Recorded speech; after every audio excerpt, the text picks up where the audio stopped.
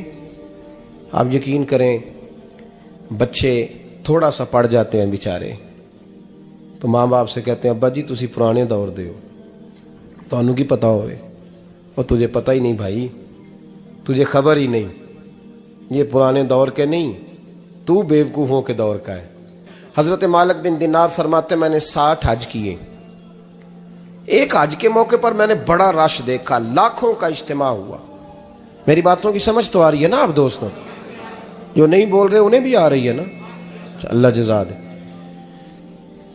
کہتے ہیں لاکھوں کا مجمع تھا تو میرے دل میں خیال آیا، میں نے کہا اے اللہ اتنے لوگ آئے ہیں ان کا حج قبول بھی ہوا ہے کہ نہیں؟ فرماتے ہیں میں سوچ رہا تھا تو رات کو نا خواب میں نے کسی کہنے والے کو کہتے ہوئے سنا کہ سب کا قبول ہو گیا ہے. بلخ کا رہنے والا محمد بن ہارون بلخی ہے، اس کا حج قبول نہیں ہوا. فرماتے ہیں شہروں کے علیحدہ علیحدہ خیمے لگتے تھے. اب بھی آپ حج کرنے جائیں تو پاکستانیوں کی رہائشیں علیحدہ ہوتی ہیں، انڈین کی علیحدہ، بنگلہ دیش کے علیحدہ، مصری، یمنی، سب لوگ علیحدہ علیحدہ رہائشیں ہوتی ہیں، جھنڈے لگے ہوتے ہیں ملکوں کے.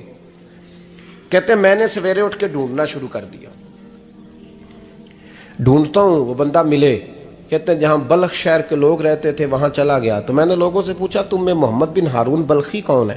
لوگ کہنے لگے وہ تو بڑا نیک آدمی ہے، پرہیزگار ہے، بڑے بولے بالے، بڑے اللہ والے، ریاض آپ کو بس ہم ہی جانتے ہیں، وہ تو بڑا نیک ہے، پرہیزگار آدمی. میں نے کہا اچھا کہاں ہے؟ انہوں نے کہا پہاڑ کے پیچھے اس نے خیمہ لگایا ہوا ہے, ساری رات عبادت کرتا ہے, سارا دن روزہ رکھتا ہے, قائم اللیل ہے, صائم الدہر ہے. کیا بات؟ فرماتے ہیں میں ان لوگوں کی بات سن کے حیران ہو گیا کہ مجھے کیا بتایا گیا, یہ کیا کہہ رہے ہیں. فرماتے ہیں میں پہاڑ کے پیچھے گیا. حضرت مالک بن دینار علیہ رحمہ فرماتے ہیں جب میں وہاں پہنچا تو میں نے اس شخص کو مصلی پہ بیٹھے دیکھا. کثرت عبادت کے آثار اس کے وجود پر نظر آ رہے تھے. سیدھا بازو اس کا کٹا ہوا تھا. فرماتے 2 رکعتیں مکمل کر کے نا میں نے اسے السلام علیکم کہا تو مجھے کہنے لگا وعلیکم السلام, آپ مالک بن دینار ہیں؟ میں نے کہا بڑی اس کی فراست ہے. فرماتے پھر اس نے ٹھنڈی سانس لی, کہنے لگا آپ کو خواب آئی ہوگی کہ میرا حج قبول نہیں ہوا. فرماتے ہیں مجھ پر اور بجلی گری کہ کیا کہہ رہا. فرماتے میں نے کہا یار لوگ بھی تیری تعریف کر رہے ہیں اور تیری بصیرت بھی بڑی ہے, تو یہ ماجرا کیا ہے؟ کہنے لگا آپ نہ پوچھیں. یہ کہہ کے اس نے رونا شروع کیا, دیر تک روتا رہا. میں نے کہا نہیں یار تو بتا. کہنے لگا نہیں آپ نہ پوچھیں, آپ ناراض ہوں گے. میں نے کہا میں نہیں ہوتا, تو بولنا. کہنے لگا حضور 24 سال ہو گئے مجھے حج کرتے ہوئے, 24واں حج ہے میرا, اور ہر سال کوئی اللہ کا ولی آ کے بتاتا ہے کہ جا چلا جا تیرا کوئی نہیں قبول ہوا. بے پروائی ویک سجن دی جتھے کسے دی پیش نہ جاوے, انہیں تاجاں والے در در رولے تے منگتیاں تخت بٹھاوے. آزم کسے نو کارا ملدا ہی کوئی کعبے خالی آوے. کہتے ہیں اس نے مجھے کہا حضور 24واں حج ہے, ہر سال کوئی بتاتا ہے. میں نے کہا تیری غلطی. کہنے لگا میں اپنی ماں کا نافرمان. میں نے کہا واقعہ کیا ہوا؟ کہنے لگا حضرت اللہ نے مجھے دولت دی, مال دیا, زمینیں دی, تو میں عیاش ہو گیا. آپ یقین کریں اللہ لوگوں کو مال دیتا ہے تو وہ سمجھتے ہیں میری چلاکی سے آیا ہے, میں تیز بڑا تھا اس لیے آیا ہے. نافرمان ہوتے ہیں. لیکن جو رب لینا جانتا ہے دینا جانتا ہے وہ لینا بھی. وارث شاہ مان کری نہ وارثاں دا, رب بے وارثہ کر کے مار دائی. لوگ بڑے سمارٹ بن جاتے ہیں, ان کی گفتگو میں بڑا تکبر ہوتا ہے, ان کے نگاہوں کے انداز میں بڑے وہ کہتے ہیں اوہ سب لوگ بیوقوف ہیں صرف میں سیاںا ہوں, کام جو صحیح چل رہا ہے. او بھائی 1 منٹ لگتا ہے انسان کو بادشاہ سے فقیر ہونے میں. ایک امام مالک رحمت اللہ علیہ بیٹھے تھے تو ہارون رشید آپ سے کہنے لگا امام ابو مالک سے حضرت بتائیں اس وقت اللہ کیا کر رہا ہے؟ آپ فرمانے لگے یار تو بڑے موٹے دماغ کا ہے, کس طرح کے سوال پوچھتا ہے؟ بادشاہ تھا نا. کہا نہیں آپ بتائیں.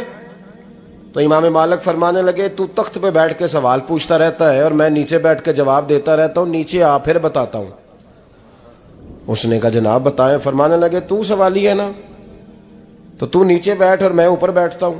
کہ جناب آ جائیں. ہارون رشید نیچے آ گیا, امام مالک تخت پہ بیٹھ گئے. فرمانے لگے اب بتا کیا پوچھ رہا تھا؟ کہنے لگا حضور پوچھا تھا اللہ اس وقت کیا کر رہا ہے. فرمانے لگے رب اس وقت تجھے سمجھا رہا ہے کہ اس تخت پہ تکبر نہ کرنا, 1 منٹ لگتا ہے میں تجھے اٹھا کے مالک کو بٹھا دیا کرتا ہوں. یہ تجھے سمجھا رہا ہے, لہٰذا اس سمجھ پہ قائم رہنا, تکبر نہ کرنا, 1 ہی تو منٹ لگتا ہے, یہ تجھے سمجھا رہا ہے. تو وہ شخص کہنے لگا محمد بن ہارون بلخی امام مالک بن دینار سے کہ حضور بڑی دولت تھی تو میں عیاش ہو گیا تھا. رمضان کا مہینہ تھا, اماں تندور میں روٹیاں لگا رہی تھی, میں شراب پی کے گھر آ گیا. ہمارے ہاں یہ بھی فیشن ہے نا, اب مہندی والے دن چودھری صاحب کے ڈیرے پہ جوان شراب پیتے ہیں تو پوچھتے ہیں حاجی صاحب آپ تو حاجی بھی ہیں تو ڈیرے پہ منڈے کیا کرتے رہے؟ کہتے میں ڈیرے تے تھا مینوں نہیں پتا, وہ کار لگے سن. حاجی صاحب آپ کو سارا پتا ہے اور اللہ آپ سے پوچھ لے گا. یہاں تو کوئی آدمی چپ کر جائے گا آپ کے قلوں کی وجہ سے, لیکن عرش کے مالک کو بھی تو جواب دینا ہے کہ نہیں. کیا طریقہ ہے دیکھیں نا, کل والے دن محفل اور مہندی والے دن اللہ سے صرف دکھوں کا رشتہ ہے, رسول اللہ سے صرف غموں کا رشتہ ہے. اگر تو نے ڈھول ڈمکا شور شرابہ کیا ہے شادی والے دن تو کل والے دن بھی بجا, تیرا پتہ چلے, جنازے پہ بھی بجا. کیا تماشا ہے؟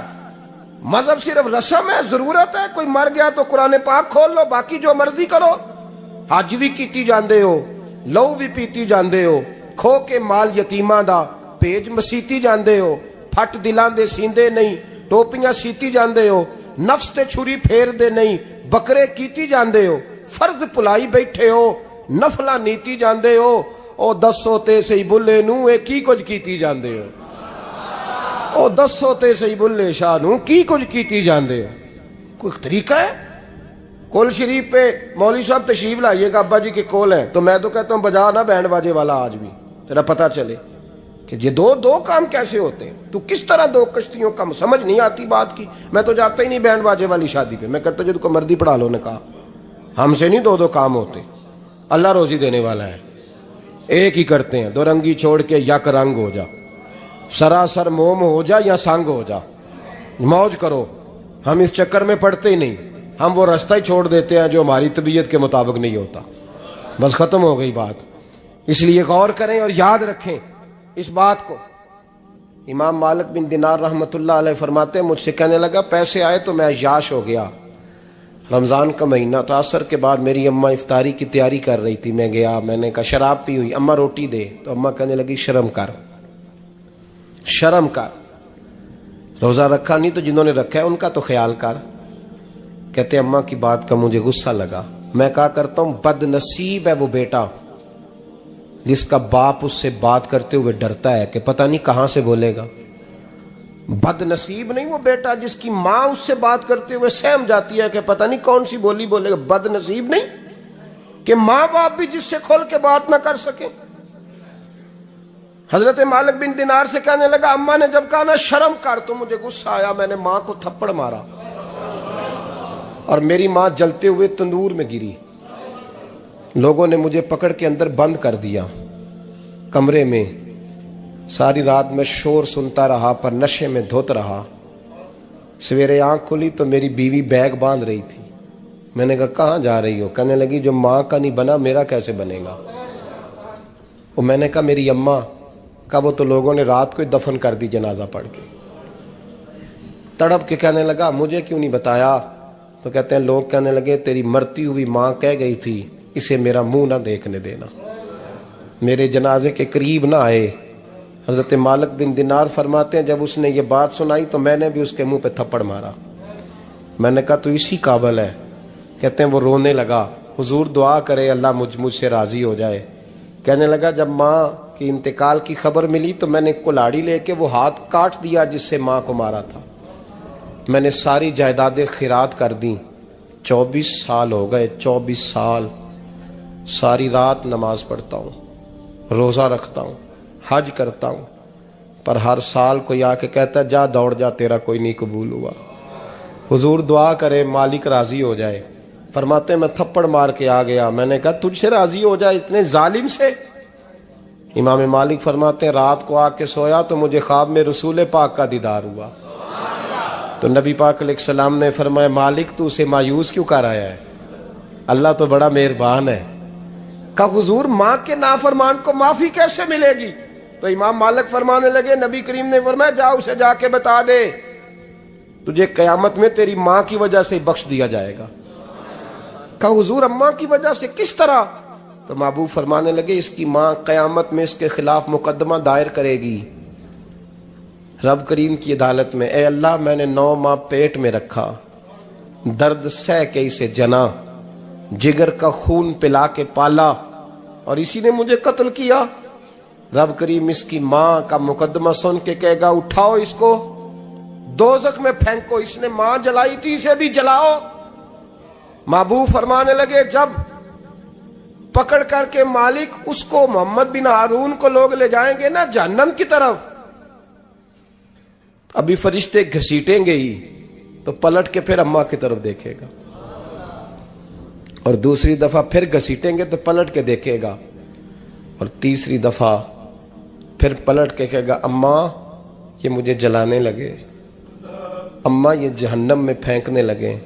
میرے حبیب فرمانے لگے وہ جل کے مرنے والی ماں وہاں بھی بول پڑے گی، کہے گی یا اللہ چل میں نے معاف کیا تو بھی معاف کر دے، اے اللہ میں نے معاف کیا تو بھی معاف کر دے، اللہ تو معاف کر دے اسے،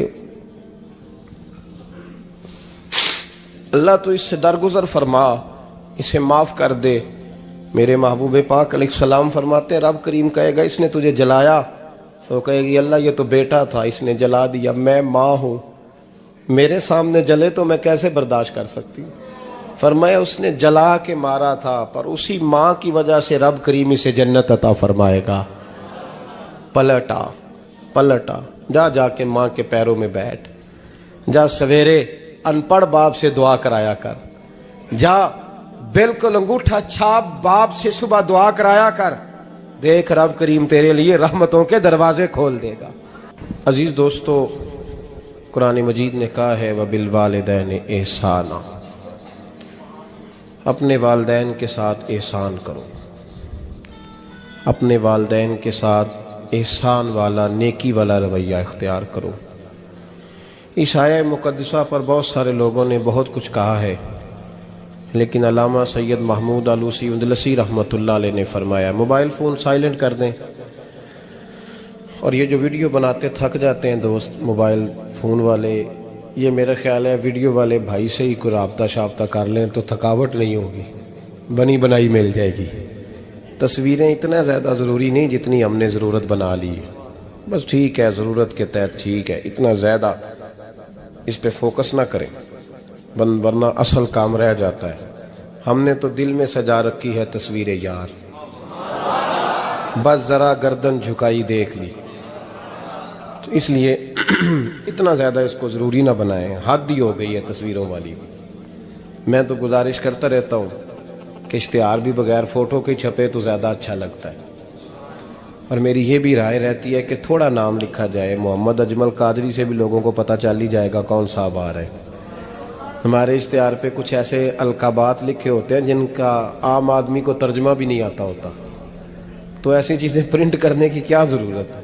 تھوڑے القابات کے ساتھ سادہ کام کریں، سادگی میں ہمیشہ حسن ہوتا ہے، اور جو سادگی ہوتی ہے وہ ملاوٹ سے پاک ہوتی ہے۔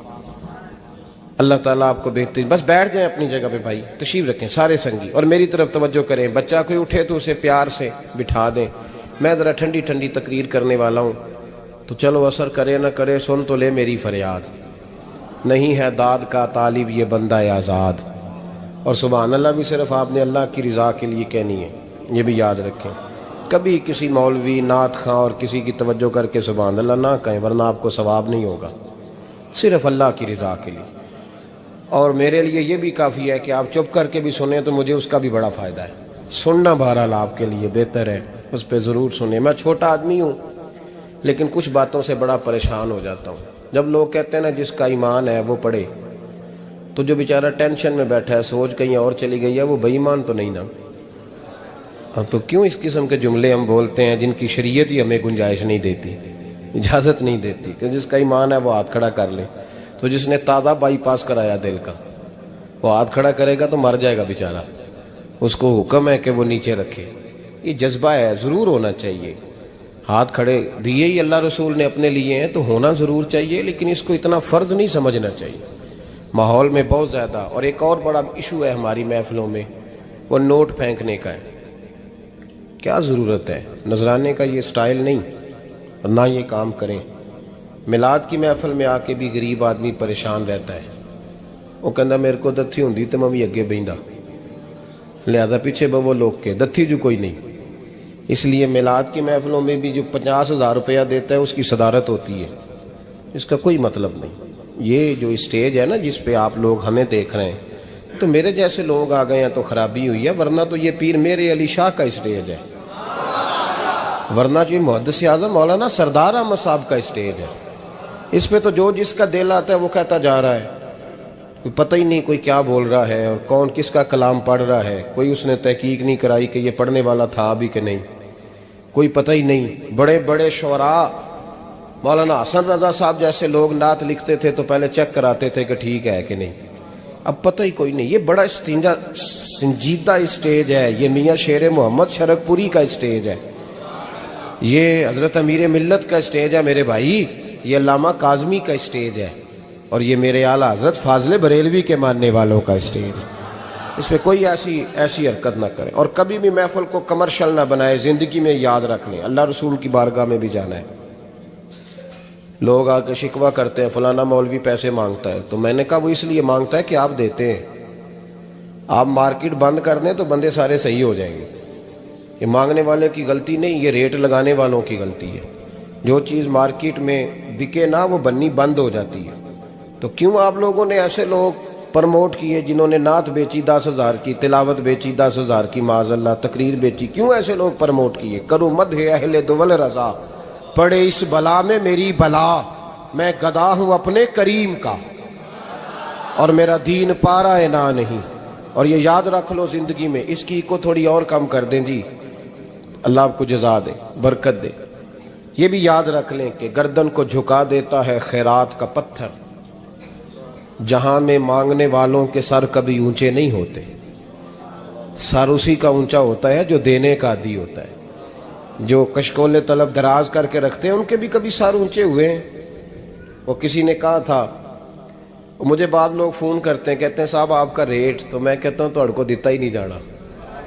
تو کیوں آپ ایسی بات کرتے ہو بھائی؟ ہم بڑے قیمتی لوگ ہیں، کیوں ہمارا آپ ریٹ لگاتے ہو؟ یہ شعر سن لیں، یہ شعر آپ کو فائدہ دے گا، اگر یاد ہو گیا تو بڑا نفع دے گا.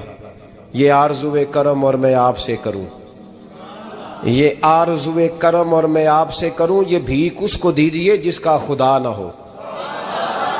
تو جس کو بے حساب مل رہا ہو اس کو کیا ضرورت ہے ہاتھ پھیلانے کی؟ یہ بھیک اس کو دیجئے جس کا، ایک طرف نعرہ لگتا ہے کون دیتا ہے دینے کو، دوجے پاس آندے نے دیا جے 20,000. اور ظالمہ ان پہ آندہ سے نبی پاک کو لینے نے.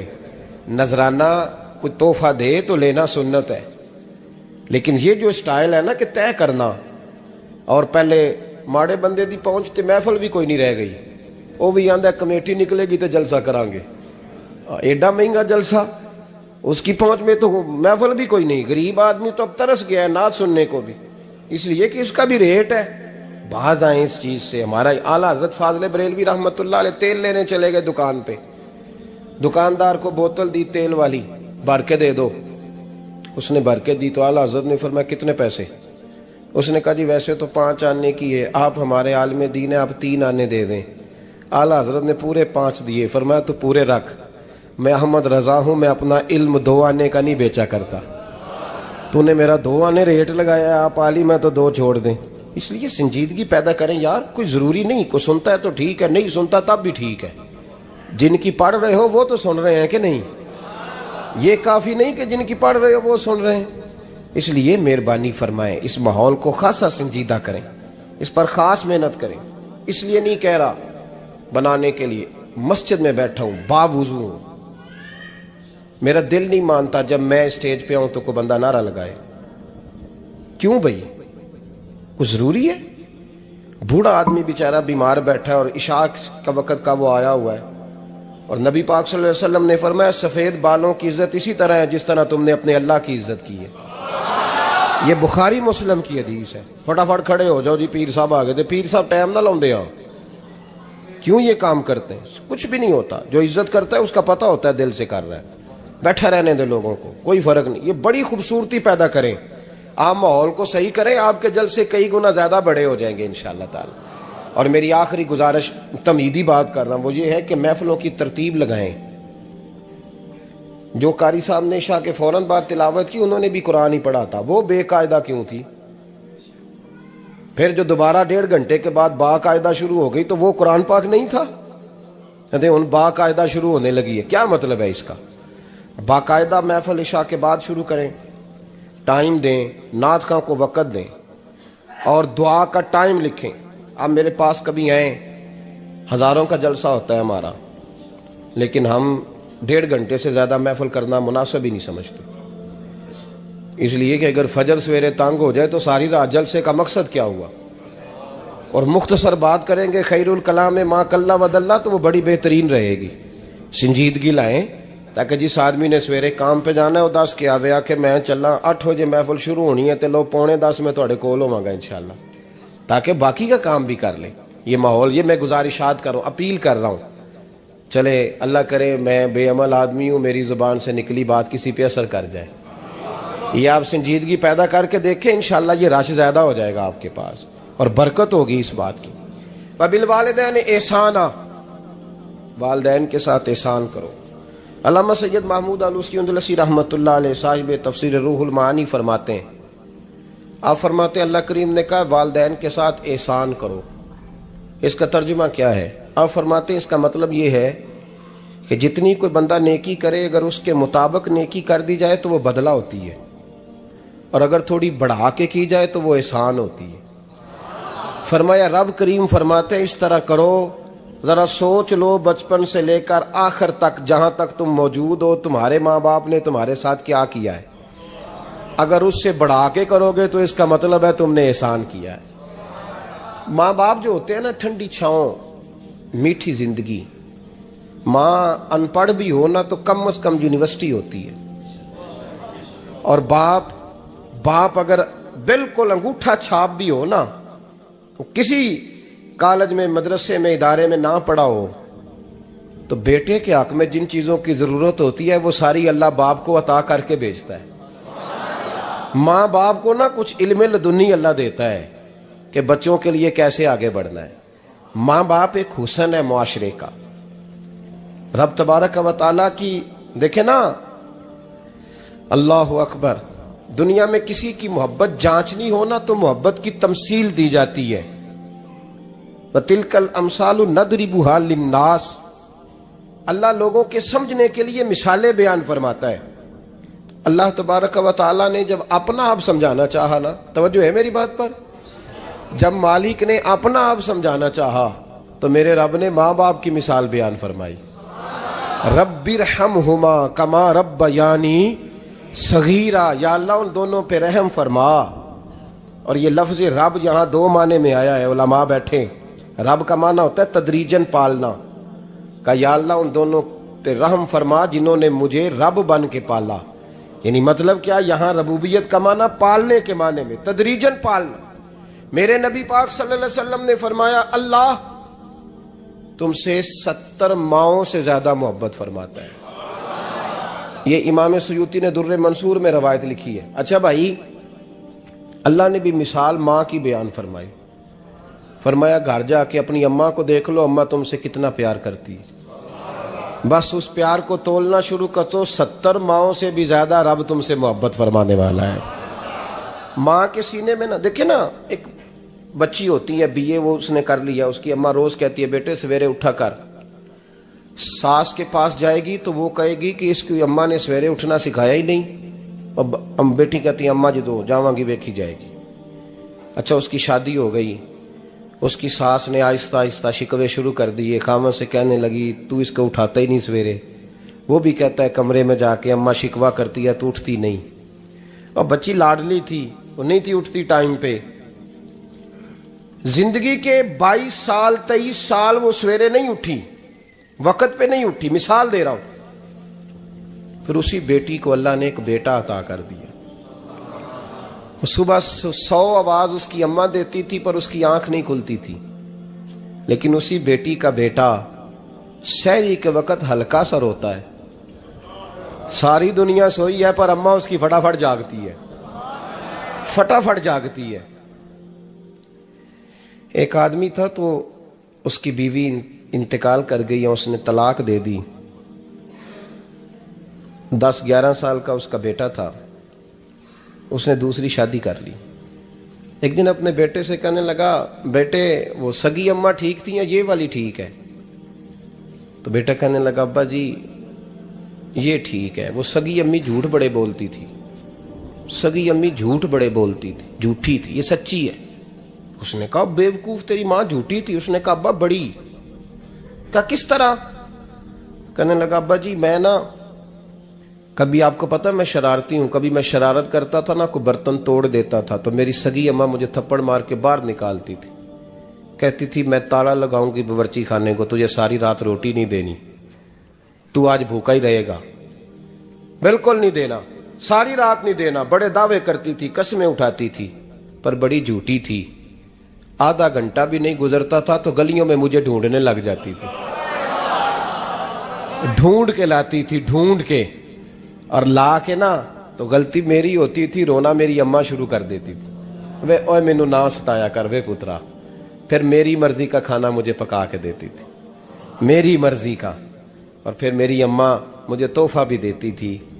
ابا جی وہ جھوٹی تھی، پہلے کہہ رہی تھی ساری رات نہیں دینا، اب آدھا گھنٹہ۔ یہ بڑی سچی ہے، جواب بھائی ہے۔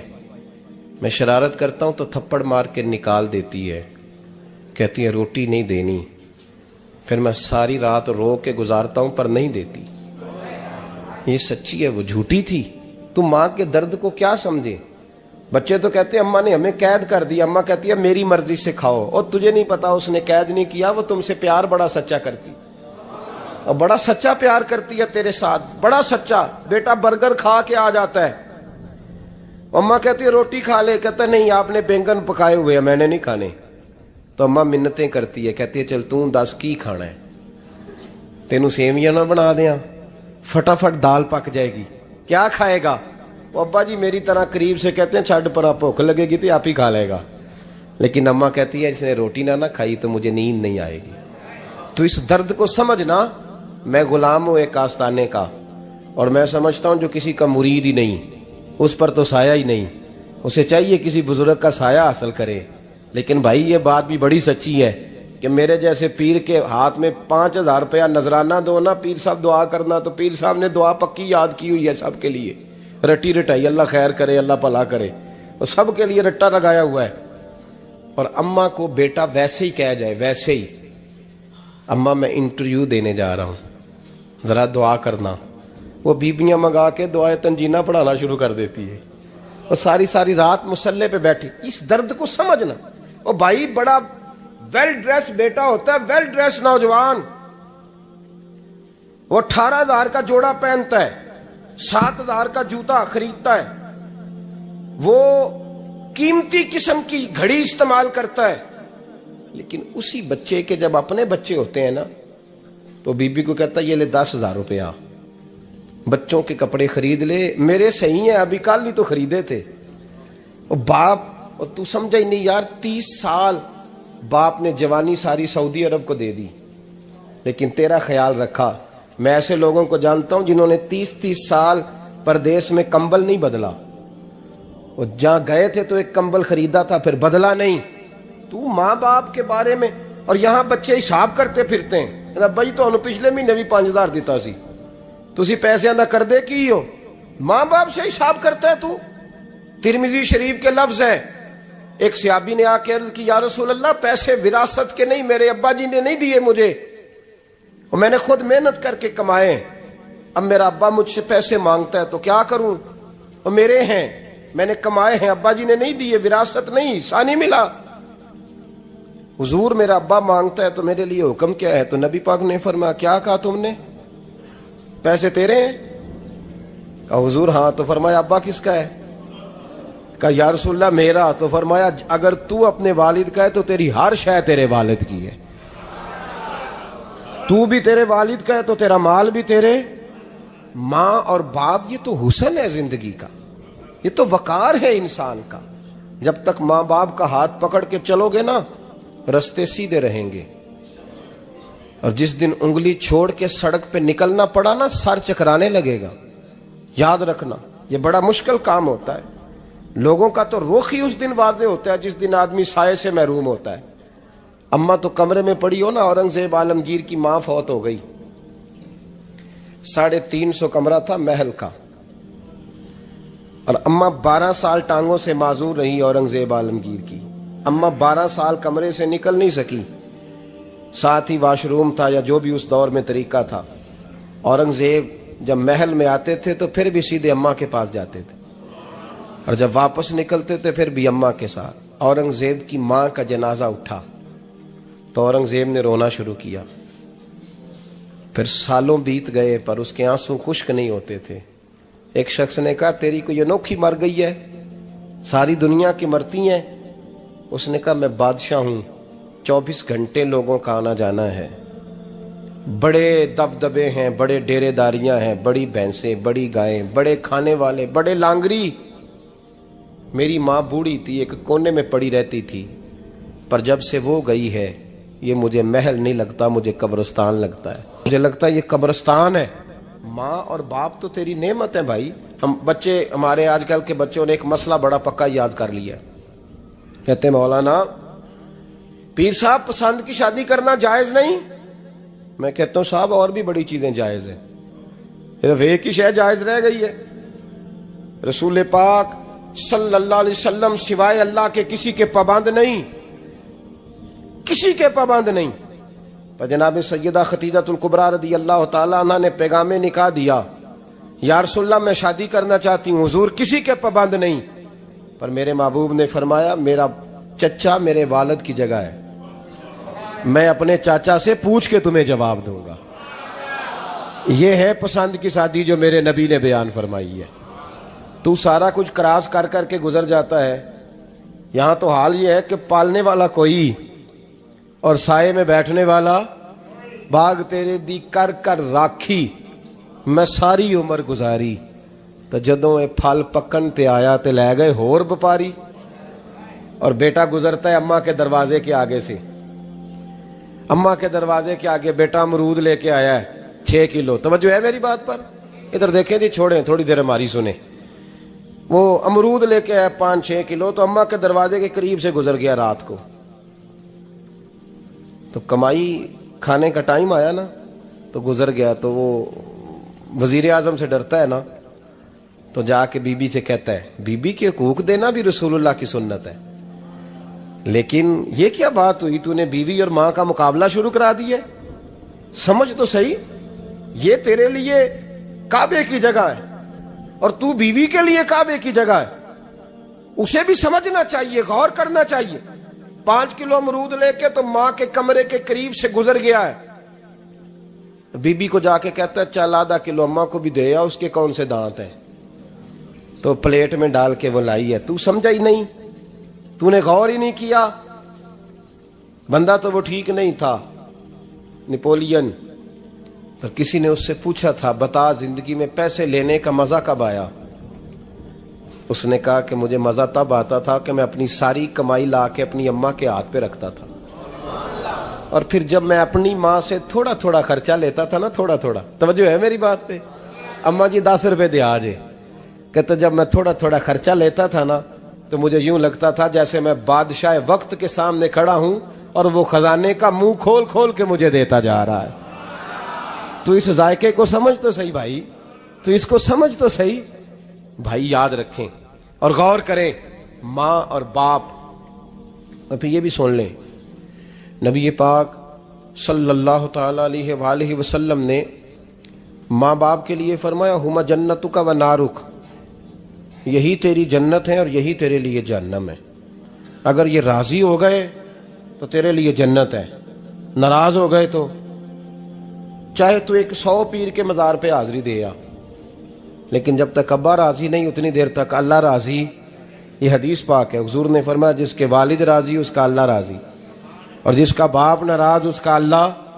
ہاں بے شک، اب یہ حدیث ہے نا، تو سارے ولی ایک طرف بیٹھ جائیں، کہیں یا اللہ بخش دے مرید کو، لیکن اگر ابا کہے یا اللہ نہ معاف کرنا، تو اللہ ان اولیاء کی نہیں مانتا، والد کی مانتا ہے۔ اس لیے بلے شاہ آسمانی اڈدیاں پڑھنا ہے، جیڑا گھر بیٹھا انہوں پڑھیا ہی نہیں۔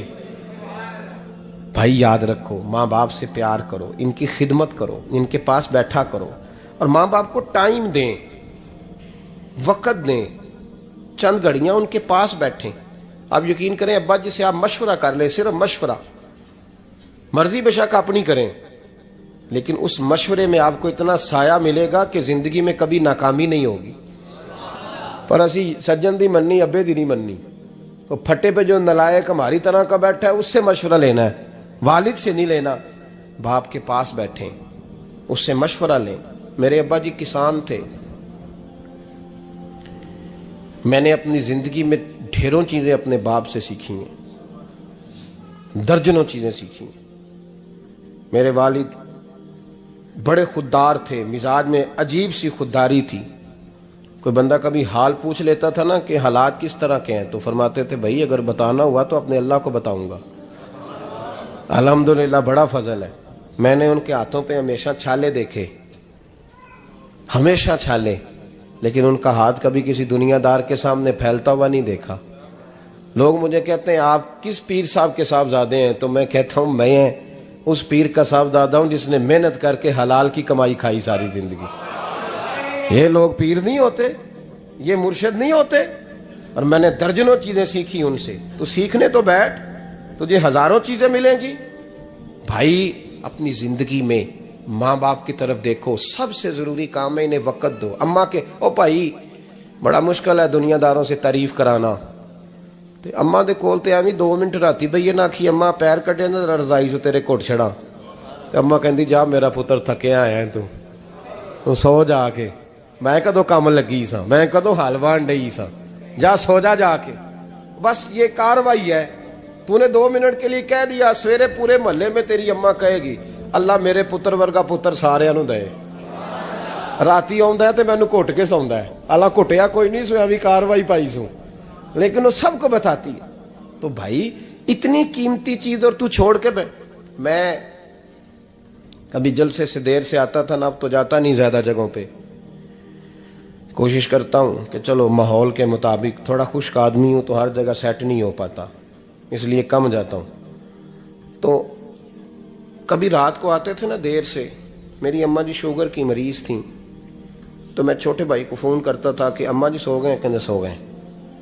میں کہتا تھا کہ تو نہ اس طرح کر, نیچے آ جا, 2 بج گئے, وہ شوگر کی مریض ہیں, آنکھ کھل جائے نا تو دوبارہ لگتی نہیں بزرگوں کی, تو دروازہ کھول دے, اندر دستک دی تو دقت ہوگی. تو میں جوتے اتار کے اندر داخل ہوتا تھا, تو پہلا قدم رکھتا تھا تو میری اماں بول پڑتی تھی پتر آ گئے. او بھائی تو اس درد کو سمجھنا, کوئی تجھے ملے گا, کوئی ملے گا تجھے ایسا. اب میں دور دراز بھی چلا جاتا ہوں, ان کی زندگی میں نہیں جا پایا, کہتے ہیں ہم نے نہیں جانا, گھر میں رہنا ہے. اس کیف کو سمجھ لے, اس دولت کے قریب ہو جا.